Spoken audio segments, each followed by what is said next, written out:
Olá pessoal, bem-vindos a mais um 5 Minutes Podcast. Hoje eu queria falar para você sobre o gerenciamento pela exceção, o Management by Exception. Há cerca de 10 anos atrás, quando eu fiz a minha certificação em Prince 2, um dos princípios que a gente estava estudando, um dos 7 princípios, era o Management by Exception.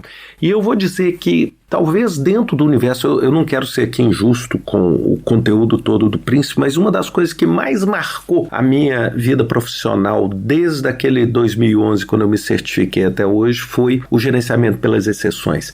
E por que o gerenciamento pelas exceções, para mim, tem se tornado quase uma regra em tudo que eu faço? Porque muitas vezes a gente cria um processo de comunicação dentro dos projetos, das nossas iniciativas. Olha, isso independente da abordagem que você está usando, se você está usando uma abordagem ágil ou não, o que acontece? Hoje nós estamos todos atolados no excesso de informação. Nós estamos todos atolados no excesso de reuniões. Quantos de nós aqui estamos com o dia praticamente tomado em reunião, uma atrás da outra, e muitas vezes a reunião é para discutir o que não é exceção, é para discutir a regra. Quantas vezes a gente tem assim, reunião semanal do projeto, e aí você tem a reunião semanal do projeto, senta todo mundo, gasta uma hora, fala assim, e como é que tá a sua área? Tá tudo bem. E como é que tá a sua área? Ah, tá tudo bem. Teve um pequeno desvio aqui, mas estamos administrando. Aí no final daquela semana, você cria uma ata, cria um monte de relatórios simplesmente para dizer que tá tudo bem. Então o que é o gerenciamento pela exceção? O gerenciamento pela exceção é o seguinte, você só comunica, você só se reúne, você só gera relatório, você só gera e-mail, se existir uma exceção. Então o que acontece? Todas as pessoas, elas trabalham dentro de um conjunto de limites. Então vamos dar um exemplo. Uma atividade ela é considerada atrasada se ela está atrasada mais do que 2 dias, por exemplo. Então entre 0 e 2 dias, você está dentro do limite. Você não precisa sair passando um relatório, fazendo um monte de reuniões, simplesmente porque você está 20 minutos atrasado. Ou seja, dentro daqueles 2 dias, você não tem uma exceção. Aquilo é a flutuação normal. Eu estou só dando os 2 dias como exemplo. Agora, se passa de 2 dias, vira 3, vira 4, vira 5, aí sem dúvida nenhuma você o quê? Rompeu o limite daquela. E aí você precisa reportar. E normalmente, o que eu acho mais interessante desse processo é que você tem diferentes níveis. Então, por exemplo, se o atraso é de entre 2 e 4 dias, você reporta para esse grupo, para um determinado comitê. Se é acima disso, você reporta para um outro comitê. Ou seja, você faz com que os níveis de tomada de decisão fiquem estratificados, onde você aproxima um pouco mais a decisão de quem executa. Então, por exemplo, aquelas decisões pequenas e aqueles limites pequenos que você tem, você mesmo é capaz de avaliar e tomar decisão no sentido de corrigir. A partir do limite superior, aí sim, você tem outros grupos que se juntam. Então, a gestão pela exceção, ela evita o quê? Que a gente entupa as nossas vias de comunicação e as nossas vias de decisão com um monte de coisa que não precisa. Igual, por exemplo, quando a gente tem um processo burocrático. O que é? Que todo mundo tem que assinar. Uma pessoa tem que assinar, o outro tem que assinar.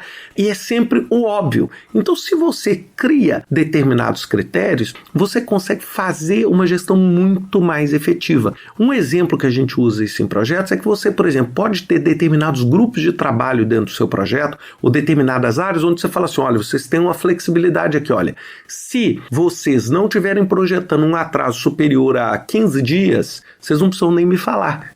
Ou se vocês estão prevendo um orçamento oscilando entre $100 mil e $130 mil, vocês não precisam nem me falar. Essa é lógico. Quanto menos variação você permitir, mais exceção você vai ter. Concordam comigo? Mais exceção você vão ter. Eu estava conversando hoje com um cliente exatamente sobre isso. Nós estávamos fazendo uma avaliação de uns investimentos onde você estava tentando tratar todos os resultados como pontos.